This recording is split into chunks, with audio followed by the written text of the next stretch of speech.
अगला विषय कौन बोलेगा कोडीन के ऊपर? डॉक्टर बी आर के वर्मा। रमेश बैठे ना ना ना, आपको इजाजत नहीं है। प्रकाश जी बैठिए, माननीय प्रकाश जी बैठिए। डॉक्टर वर्मा कौन बोलेगा? डॉक्टर वर्मा बोलना है आपने कि नहीं बोलना?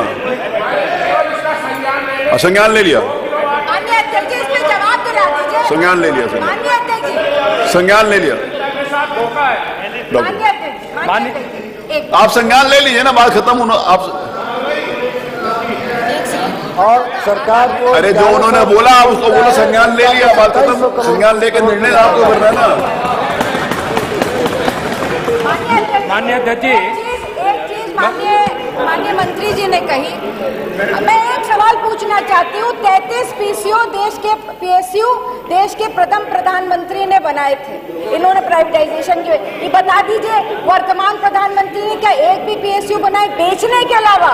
जो हमने बनाया था उसको बेचने के अलावा इन्होंने कोई काम किया? बता दीजिए।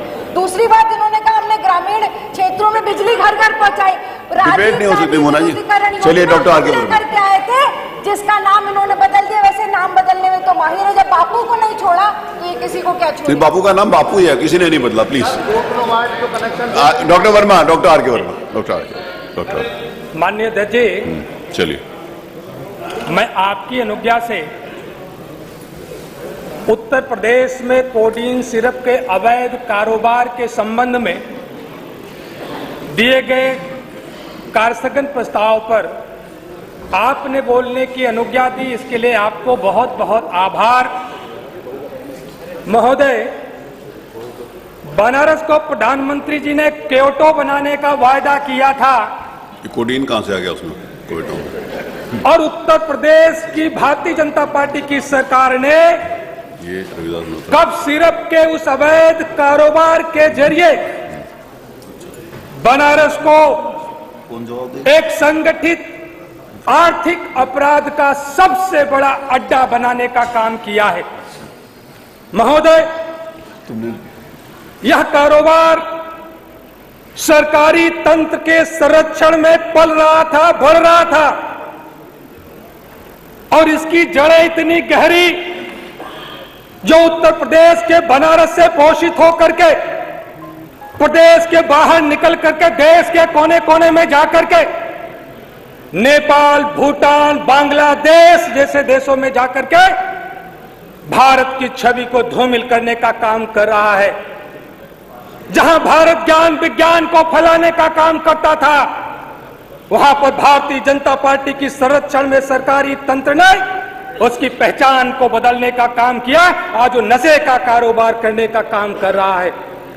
मान्यवर, अभी जब इस पर 1 दिसंबर को ईडी आई, ईडी ने भी माना कि शायद इस तरीके के अवैध कारोबार से जो सरहद पार आतंकवादी संगठन है, उनको हो सकता है कहीं न कहीं से लाभ मिल रहा हो, मदद मिल रही हो। इस बात से न देश का कोई निवासी इनकार कर सकता है, और ईडी ने भी इस बात को स्वीकार किया। मान्यवर, ये जो अवैध कारोबार करने वाले लोग हैं, कोडीन भैया वाले लोग, ये अपने आप में इतने ताकतवर हैं, अपने आप में इतने ताकतवर हैं, इसका अंदाजा लगाया जा सकता है कि 23 नवंबर 2025 को एक उत्तर प्रदेश सरकार के पूर्व IPS अधिकारी अमिताभ ठाकुर ने DGP उत्तर प्रदेश को एक पत्र लिखा, जिसमें इस बात को कहा था कि जो कोडीन कारोबार का मुख्य आरोपी है शुभम अग्रवाल, अमित सिंह टाटा के संबंधों की जांच जौनपुर के पूर्व सांसद धनंजय सिंह से करा ली जाए। और उसके बाद क्या नतीजा आया? माननीय, जांच तो दूरी की बात रही, और अमिताभ ठाकुर को ट्रेन से उतार करके जबरन 26 साल पुराने मामले में जेल भेजने का काम किया। इससे आप अंदाजा लगा सकते हैं कि कोडीन भैया लोगों की पकड़ कितनी मजबूत है, वो अपने आप में कितने ताकतवर लोग हैं।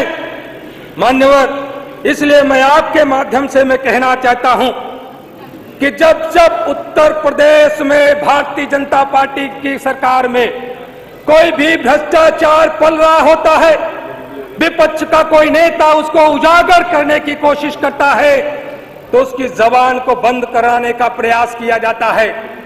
मैंने एक भ्रष्टाचार की बिल्डिंग का उजागर करने का काम किया, सरकार ने मुझ पर मुकदमा दर्ज कराने का काम किया।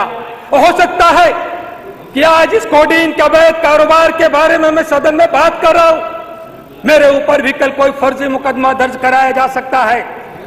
मान्यवर, मैं पूछना चाहता हूं, जो लोग इस कोडीन कारोबार के मुख्य आरोपी हैं, ये आज से सरकार को नहीं पता चला, ये 2022 से जानकारी है। मुख्य आरोपियों में विकास सिंह नरवे, शुभम जायसवाल, अमित सिंह टाटा, आलोक प्रताप सिंह, विभोर राणा, विशाल सिंह, प्रीतम सिंह, दिवाकर सिंह, विशाल उपाध्याय, प्रशांत उपाध्याय, आकाश पाठक जैसे सैकड़ों नहीं 225 से ज्यादा अभियुक्त इसमें अभियुक्त बनाए जा चुके हैं। मान्यवर, लेकिन आज तक उत्तर प्रदेश वह प्रदेश है जहां पर जिसके ऊपर कभी एक प्राथमिकी भी नहीं दर्ज हुई थी, उनके भी घरों को गिराने का काम बुलडोजर से किया गया। एक छिनेकी का झूठा भी आरोप मिला तो उसकी टांगों में गोली मारने का काम किया गया। ये 225 लोग अभी जो प्रकाश में आए, इनकी टांगों पर गोली नहीं मारी गई, इनके घरों पर बुलडोजर नहीं चलाया गया। जो आलोक सिंह की जो बात आती है, आप सब लोगों ने मीडिया के माध्यम से देखा, जो एसटीएफ का बर्खास्त सिपाही था, यहीं लखनऊ की धरती पर अरबों का मकान, इतनी बड़ी संपत्तियां बनाने का काम किया और माननीय मुख्यमंत्री जी की सारी फाइनेंशियल इंटेलिजेंस एजेंसी केवल उसका स्वागत और सम्मान करती रही। मुझे ऐसा लगता है कि अगर किसी ने शिकायत भी करी होगी कि आपराधिक कारोबार से सृजित की गई संपत्ति है, तो हो सकता है उसे देख करके सरकार को गौरव की अनुभूति हो गई हो और इसीलिए जो बुलडोजर उसकी तरफ जाना चाहिए था, वो बुलडोजर का ड्राइवर भी कोडीन के नशे में मस्त हो गया और रास्ता भटक गया। इसलिए मान्यवर, मैं आप सब लोगों से मैं कहना चाहता हूं, आपके माध्यम से मैं अवगत कराना चाहता हूं कि ये कोडीन कफ सिरप का मामला आज से नहीं 2022 से सरकार पर सवाल इसीलिए उठ रहे हैं और इसीलिए मैं बारंबार कह रहा हूं कि सरकार में वो कौन लोग हैं जो इन्हें संरक्षण देने का काम कर रहे हैं। 2022 में कोडीन कफ सिरप के अवैध कारोबार की बात आई थी, एफएसडीए ने जांच कराने का काम शुरू किया था। उत्तर प्रदेश के 50 से ज्यादा जनपदों में अवैध कोडीन कफ सिरप बरामद की गई थी, लेकिन 2022 से आज दिसंबर 2025 चल रहा है। उस समय जांच क्यों रोक दी गई? वो फाइलें कहां लापता कर दी गई? किसे बचाने का प्रयास किया जा रहा है?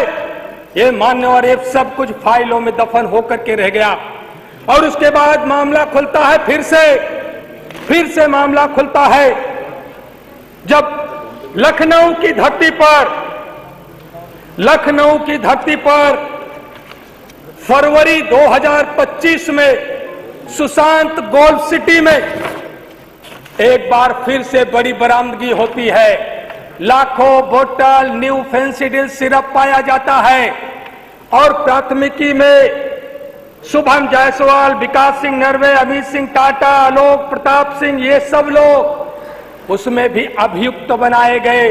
लेकिन फरवरी से लेकर के आज दिसंबर 2025 चल रहा है, दिसंबर 2025 चल रहा है। अगर उस पर प्रभावी कार्रवाई हो गई होती तो उत्तर प्रदेश की इतनी बदनामी नहीं होती और उत्तर प्रदेश में ऐसे आरोपी जो नाम आ रहे हैं, संगठित अपराध करके इतने बड़े पैमाने पर आर्थिक अपराध का साम्राज्य नहीं खड़ा किया होता। माननीय, इसलिए यह मामला आप समझे, जो सेंट्रल ब्यूरो ऑफ नारकोटिक्स है वो कोडीन का एलोकेशन करता है और कोडीन का एलोकेशन करने की कभी जांच नहीं कराई गई। यह केंद्र सरकार से लेकर के उत्तर प्रदेश सरकार तक उसकी जड़ें गहरी है।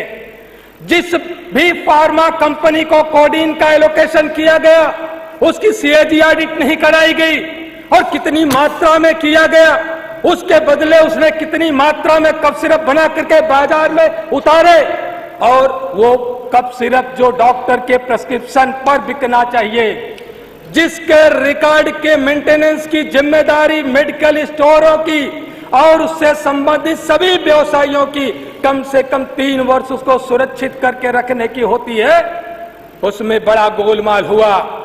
एक फर्म जो विकास जायसवाल जो नाम आ रहा है, जो बनारस की धरती का नाम सुशोभित करने का काम कर रहा है, बनारस की धरती से निकल करके रांची में शैली इंटरप्राइजेज नाम की एक फार्मा कंपनी बनाने का काम करता है, और हिमाचल के सोलन में जो एवोर्ड फार्मा को, मान्यवर आपने 15 मिनट का समय दिया, मान्यवर 10 मिनट का नहीं, आप पूछ लीजिए, मान्यवर 15 आप मिनट का पूछ लो ना समय दिया, उनसे, जितना टाइम आप बोलोगे उतना टाइम देंगे, आधा घंटा है, बस 15 मिनट का समय बाकी बटेगा नहीं, इशू नहीं है, जो टाइम तय वही देंगे, इसके अलावा नहीं देंगे। समय सीमा के भीतर जो आपने काम नहीं करेंगे जी, आपको मान्यवर आपको वो शैली ट्रेडर्स ने एक साथ एवोर्ड फार्मा को 10 करोड़, माननीय मुख्यमंत्री जी के संज्ञान में आ गया होगा, सीधे एक बार में 10 करोड़ बोतल न्यू फेंसिडिल सिरप का ऑर्डर किया गया, और वो पूरी की पूरी आई शैली इंटरप्राइजेज के पास,